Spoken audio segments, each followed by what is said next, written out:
Good morning, everybody. Matt Moda here to give you some NBA player prop bangers for tonight's NBA betting slate. We're talking Thursday, October 31st. Happy Halloween, everybody. The Splash Zone is back in your life.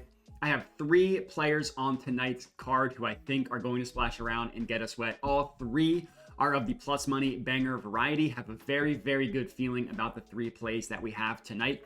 Admittedly, this has been just a brutal stretch to begin the NBA season. Some of it's been just bad reads, which, that'll happen. It's been a ton of bad luck as well. Now, I'm not going to say every single play has been bad luck, every single loss, but it's been a lot of that. And that continued last night. I went 1-4 officially. So I won one. I lost 4 of my NBA player props yesterday. The 3-point props that lost, all three of them lost by one basket. Donovan Mitchell scored 24 points on an over-under of 25.5. Jordan Poole scored 24 points, needing him to get to 25 plus. And then Tyrese Halliburton, which that one, all that came in the second half. So I'd pretty much already chalked that up to an L. He actually came pretty close. He scored 17 points when we needed him to get to 20. So for 2 of those 3, pretty confident that the reads were right. Just didn't go our way. And then I added Kobe White late, his assist prop. I honestly really like that. And that one didn't really come close. So that one wasn't bad luck or anything like that. It just wasn't in the cards. But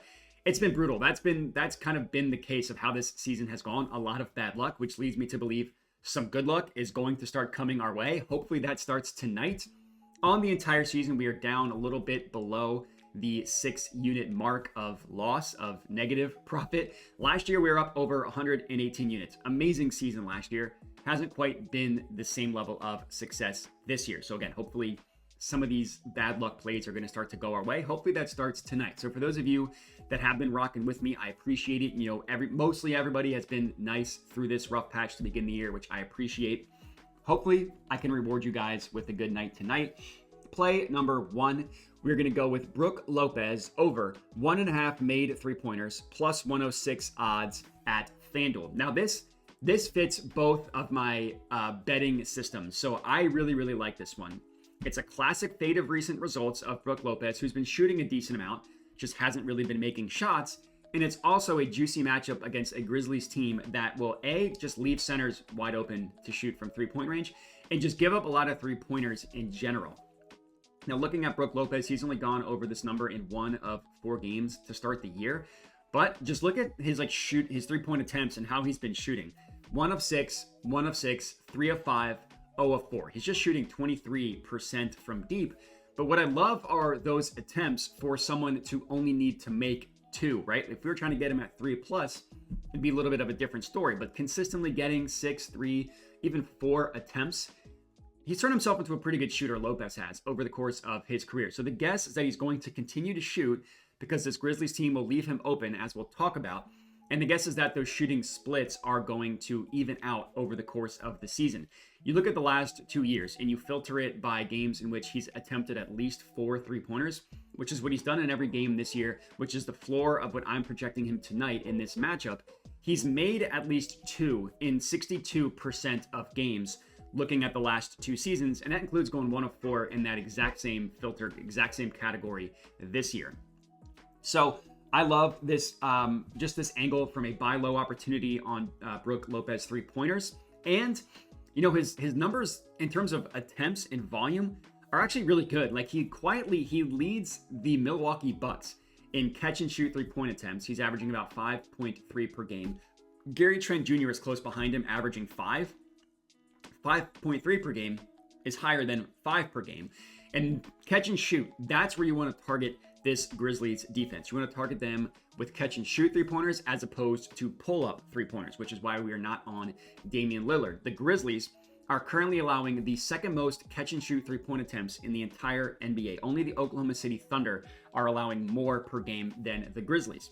But the thing is, despite giving up a ton of catch and shoot opportunities, they don't give up anything from the corner. So they allow everything to be above the break. That's where Brook Lopez shoots. He does not shoot from the corner. He's not someone that stands in the corner and shoots. He's like in the corners or at the top of the key. Those are considered above the break. It's kind of funny, The Grizzlies, again, second most catch and shoot. Normally, there's a correlation between catch and shoot and corner threes, but not in this case. They're bottom 10 in terms of corner three-point attempts allowed, but they're allowing the third most above the break three-pointers. But as I mentioned, these above the break three-point attempts don't come from pull-ups. That's why we are not taking Damian Lillard. Lillard leads the Bucks by far in above the break three-point attempts, but again, those are majority from pull-up three-pointers.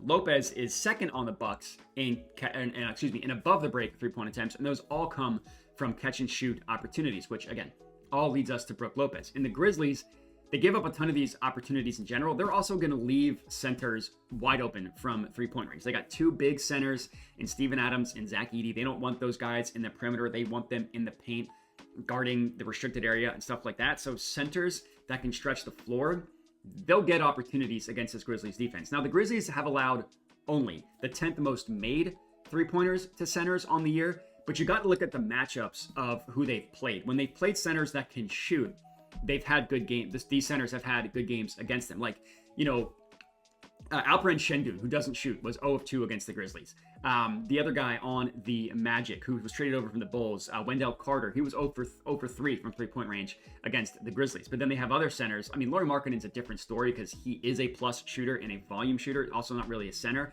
He went 5 of 7 from deep against them, but generally these big men are left open and they can shoot on the Grizzlies.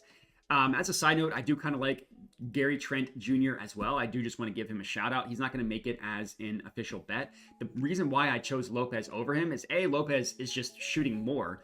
And for Gary Trent Jr., he's got a heavily juiced over 1.5. So you would need to take him at 3+.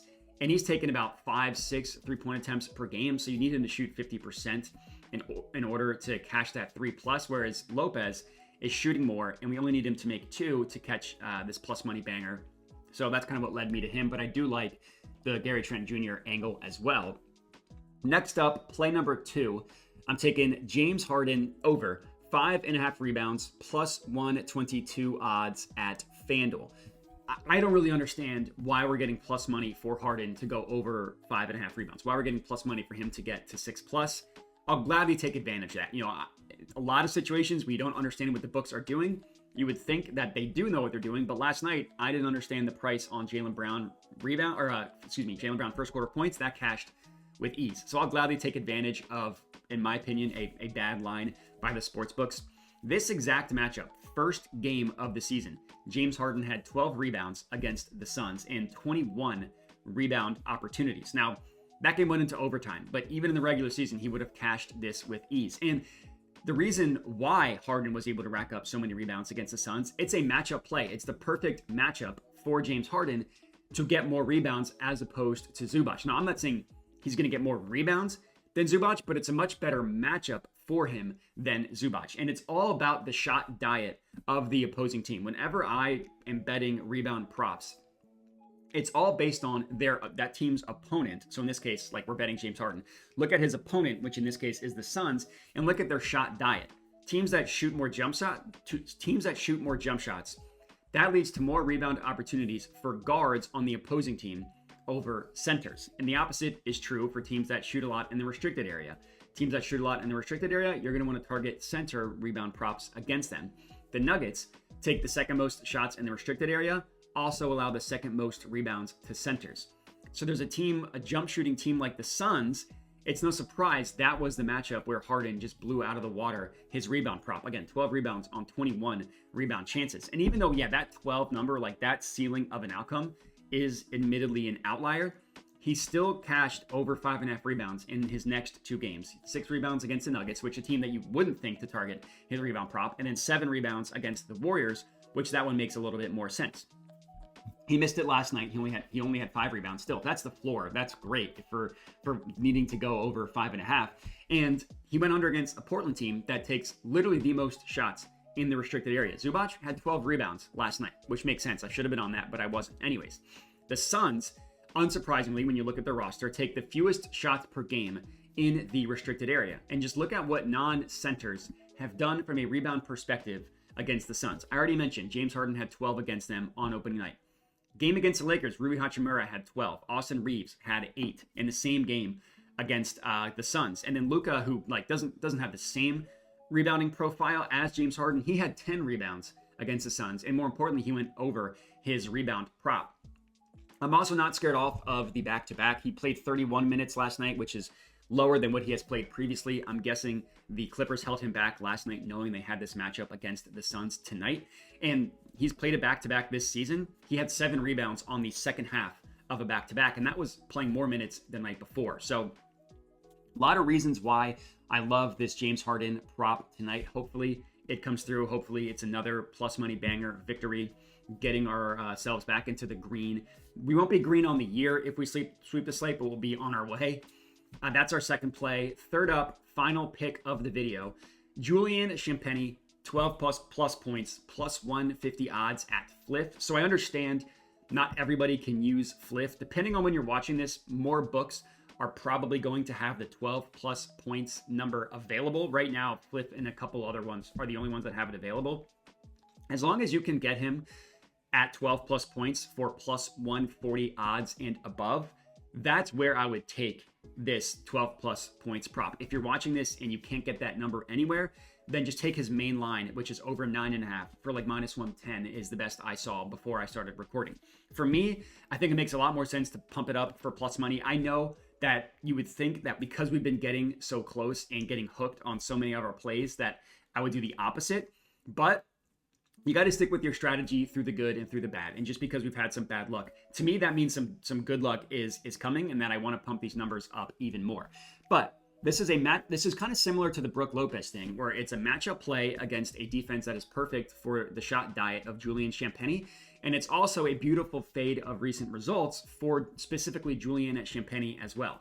Now, the Jazz. You want to target the Jazz with players that catch and shoot and that shoot from the corner. The Jazz allow the second most corner three-point attempts in the NBA, along with the third most in the left corner specifically. Now, I don't look a ton at the left and right corner because I don't necessarily know if that matters that much.